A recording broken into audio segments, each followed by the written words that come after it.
Hi there again everyone, Josie here from Life at 50 and Beyond. Thanks for joining me here in my channel. Today I have another Dollar Tree DIY for you, and it's again in a farmhouse style due to popular request here on my channel. So I'm so excited to show this to you. This is going to be a quick, easy, and inexpensive one using only Dollar Tree materials. Let's get started.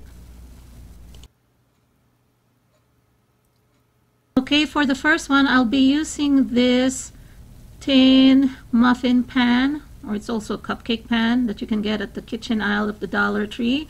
I'll be using some dried or Spanish moss, and also I'm going to be using an assortment of succulents, a glue gun, rope or jute. I'll be using white craft paint or acrylic paint. You can get this paint from Michael's or Walmart at 50 cents each. I'll also be using sponge brush or paintbrush on this project. Using a sponge brush, I'll be painting this tin pan. And what I'm going to be doing is kind of like the weathered or just what you call a rustic look or distressed look. Feel free to use whatever technique you like. I just like the roughness of the distressed or weathered look, and it fits well with the farmhouse style. But you can spray paint it. You want an even finish, that's fine as well. I chose white, but you can definitely use whatever color you like that will match your decor. But white, because it's so neutral, you can change your plants and it will work out just fine.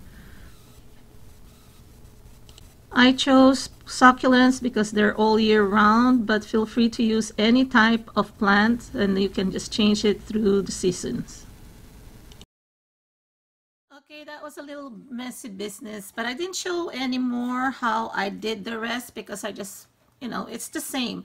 Put the moss on at the bottom. In the middle, I kind of tried to use my finger to have an opening there, and then inserted my succulent that I also put some glue at the bottom. And then anything that's loose on the side, I just applied some glue and then put some more moss. I have this, they sell this at the Dollar Tree for 13 feet for $1, which is really a lot of materials. And I've used this already on my previous project. So what I'm going to try to do is, I am going to add this around, here. Using my hot glue, I am applying this jute or rope around the perimeter or the edges of this tin pan. The rope adds texture and finishes off the look and makes it more well put together.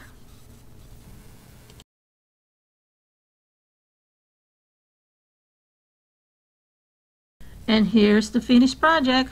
I just love the way it looked. And you know what? You can even add something to hang it either vertically or horizontally. Piece of jute or rope that's left over from this project, you can use that as well. So either hang it like this, vertically or horizontally. But to me, I'll just leave it like this and I'll put it on a table or a countertop, and it's easy because it doesn't eat up too much space.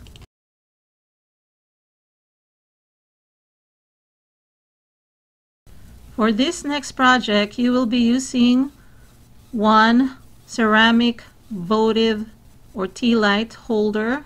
This comes in gray and black as well, and I like that there's this hollow opening.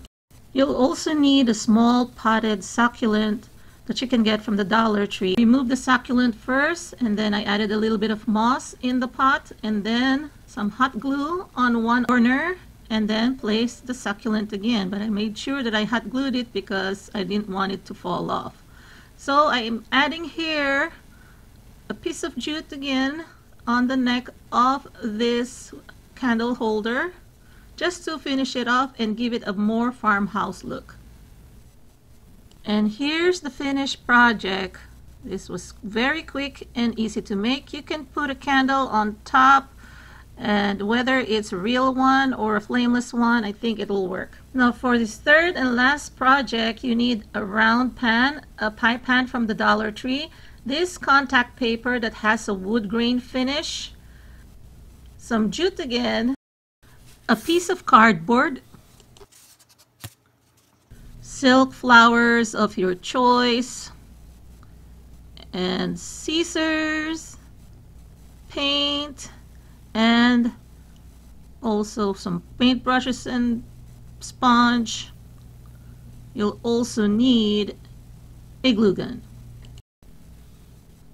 So first I will be prepping the pan. I'm just painting the edges here, not the round flat center. So I'm just using my sponge as well as brushes, some color and added texture.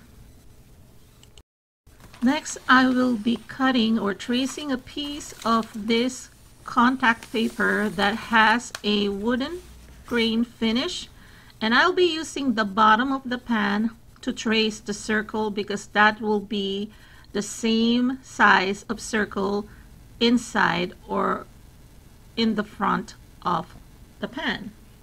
After cutting my circle, I'm peeling it off and then adhering it onto the center of this pan.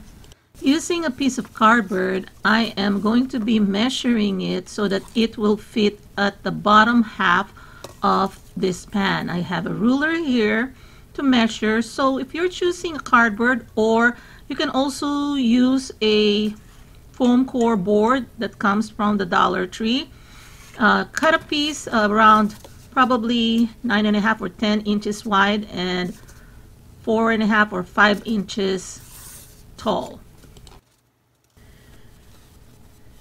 You need that much so that you will have enough allowance when you cut around the perimeter of the cardboard. So what I'm going to do is I am going to trace the bottom half of my pan onto the cardboard. But then I noticed that it isn't big enough so that I can glue it or adhere it onto the side. So what I did is I traced that and used the remaining piece of the cardboard, and then I also added a little bit of a shape there where I cut out the original piece, or the the half moon piece, and gave it a little bit of kind of like a U appearance there,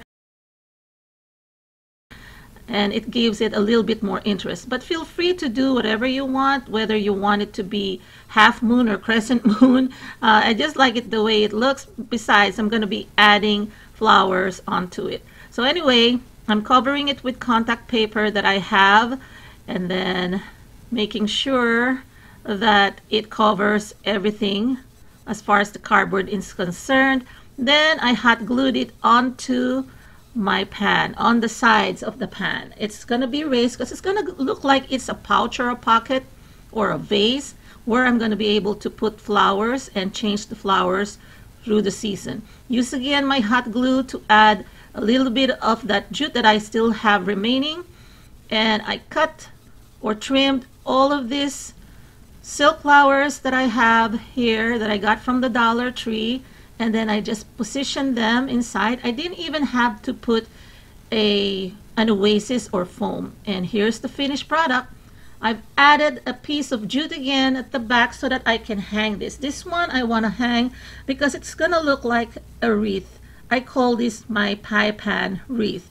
So every change of seasons, I can also change the flowers.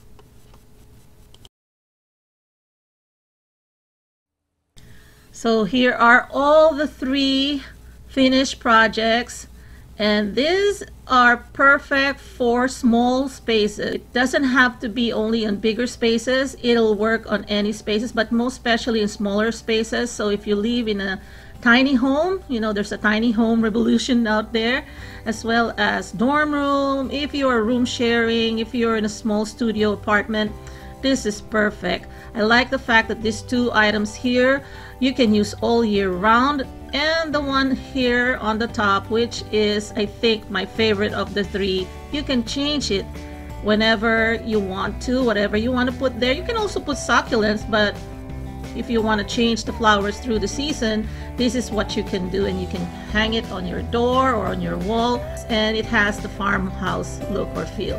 Let me know in the comments down below which one is your favorite. Please do subscribe, click like, share this video.